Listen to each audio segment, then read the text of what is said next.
Hi everyone, welcome to the session on Wikimedia for medical education in India.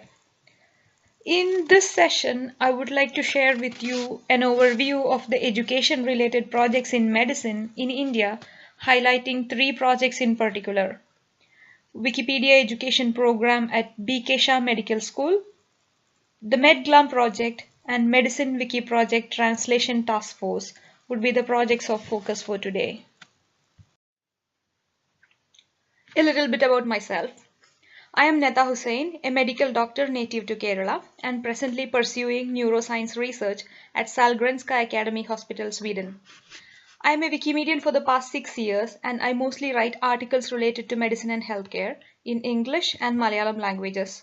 I was a Wikimedian in residence at the Department of Pathology in Calicut Medical College, Kerala from 2014 to 2015. In the next few slides, I am going to share with you the story from B.K. Shah Medical Institute, Vadodara. Here, one professor single-handedly designed and ran a Wikipedia education program.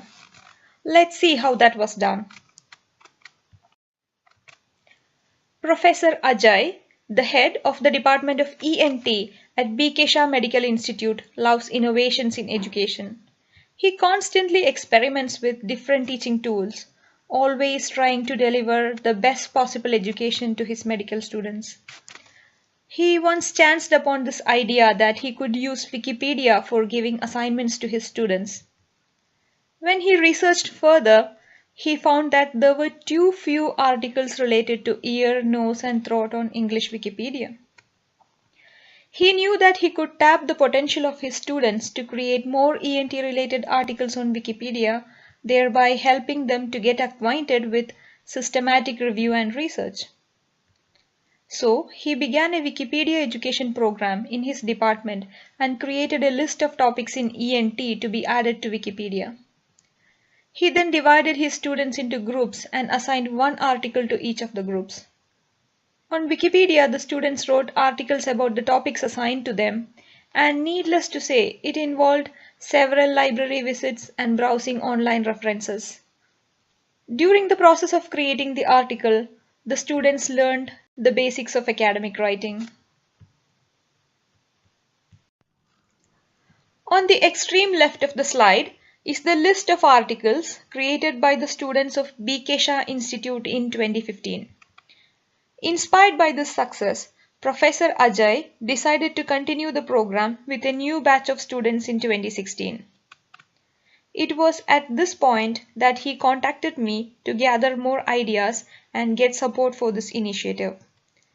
Together with Dr. Ajay, I created the project page for the education program and sent him resources to run the program efficiently. The screenshot in the middle is the list of articles created so far as a part of the education program in 2016. The best articles among them will be selected and the authors will be awarded with gifts. In India, we need more institutional support and enthusiasm to have education programs run in different institutes across the country. As of now, it is quite difficult to convince the universities to include Wikipedia-related assignments in the course curriculum or syllabus. However, it is possible to convince institutes to use Wikipedia as a platform to create and track student assignments. Wikipedia education programs could also be run as optional coursework or as a part of extracurricular activities. There is a long way to go before Wikipedia becomes the norm in training and educating students in our country. Finally, I have a request to all Wikimedians listening to this talk. If you are interested in traveling to Vadodara and giving a workshop at B.K. Shah College about editing English Wikipedia, it will be a great help to the students. As of now, the students are self-learning to edit, and it is possible that they are taking a lot of time to figure out everything on one's own. So if you are interested in hosting a Wikipedia session for these students, please get in touch with me as soon as you can. And thanks in advance. My next story is from Calicut Medical College, Kerala. The Department of Pathology at this medical college donated several images related to pathology and offered staff support in writing descriptions for them. Let's see how this project was initiated and executed. On one fine morning in 2014, I was browsing through a prominent medical newsletter. It bore a news about a new ovarian cancer screening test.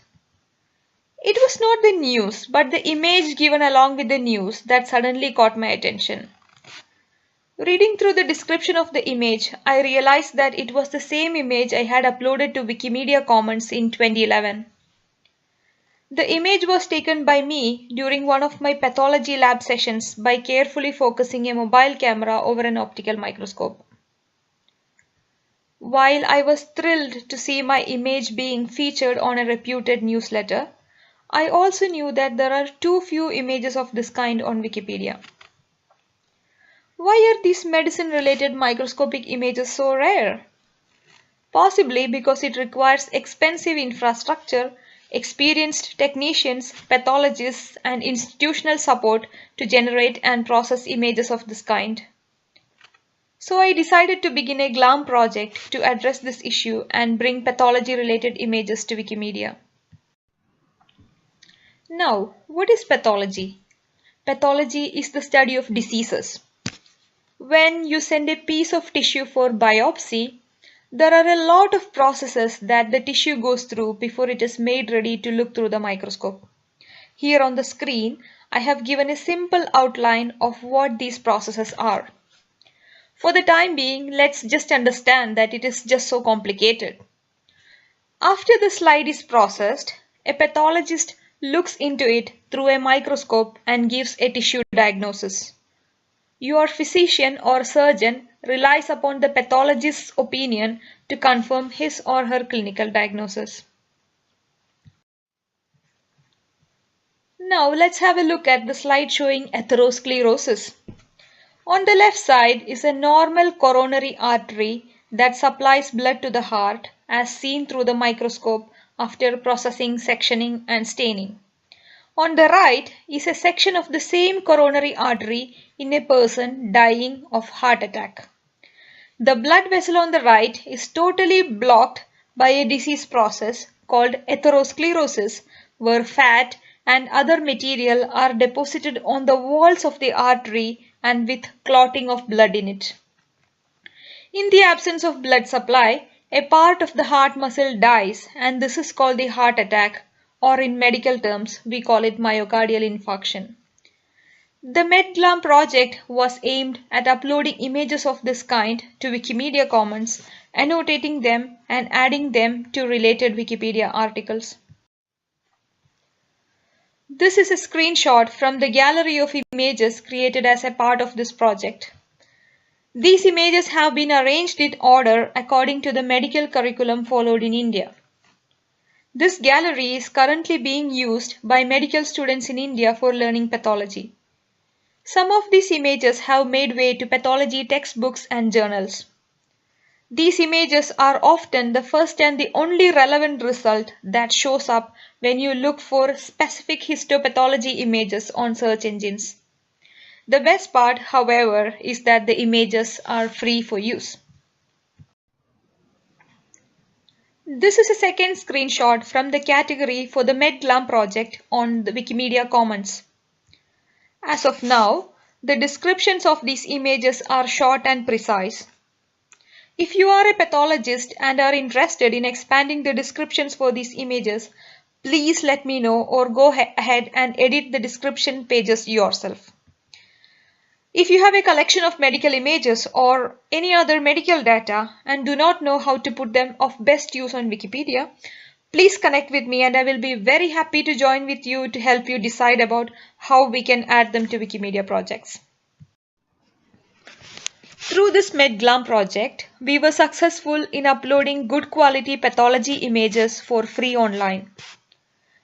To the best of my knowledge, similar projects have not been undertaken anywhere else in the world until this date.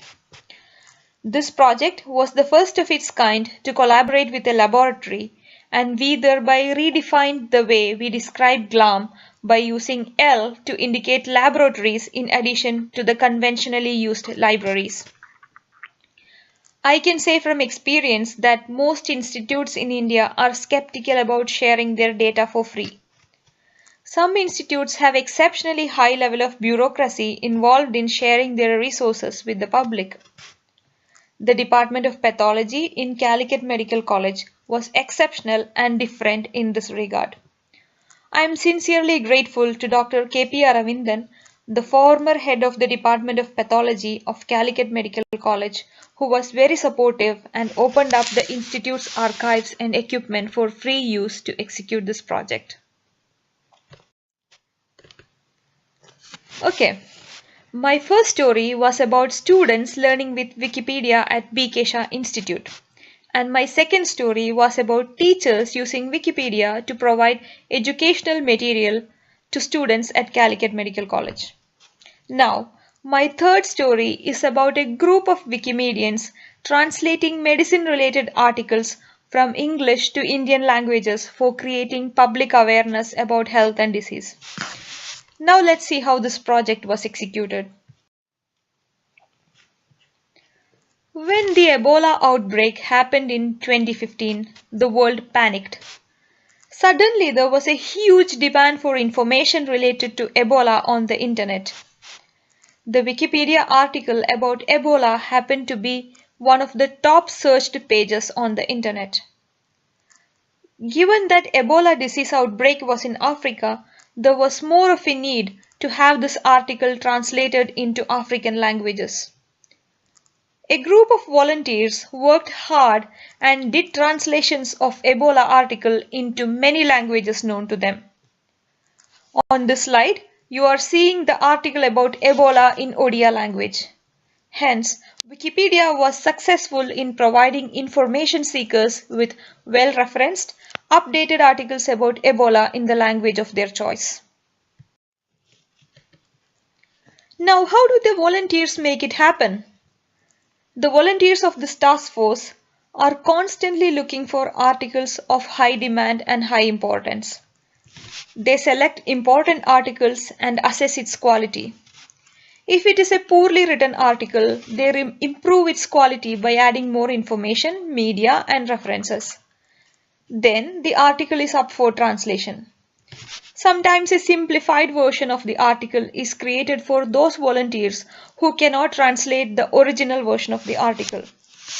These articles and their translations are made available on mobile devices via offline medical apps and Wikipedia Zero project.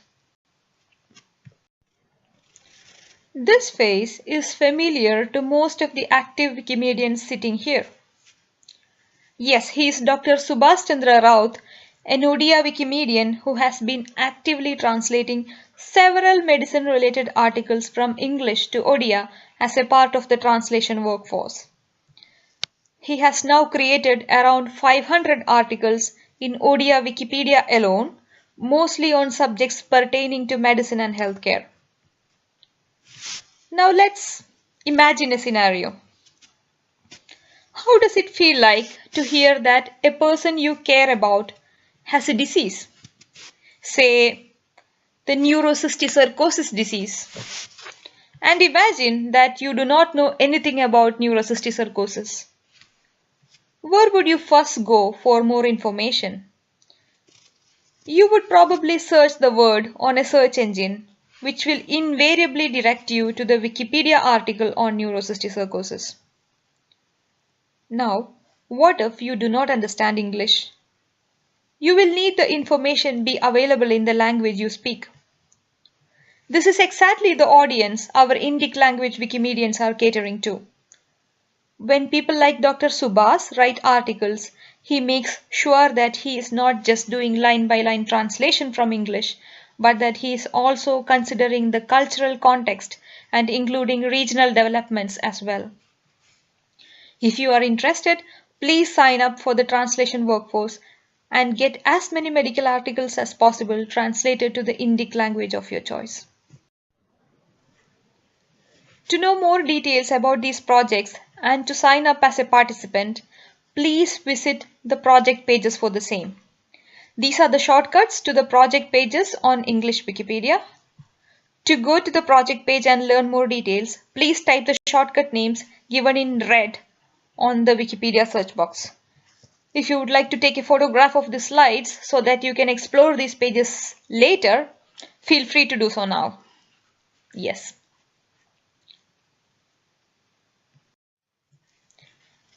Yes, if you have any questions, suggestions or comments, please feel free to contact me on my talk page or write to me at nethahussain@gmail.com. Thank you for listening, and I will now take your comments on Skype. Thank you.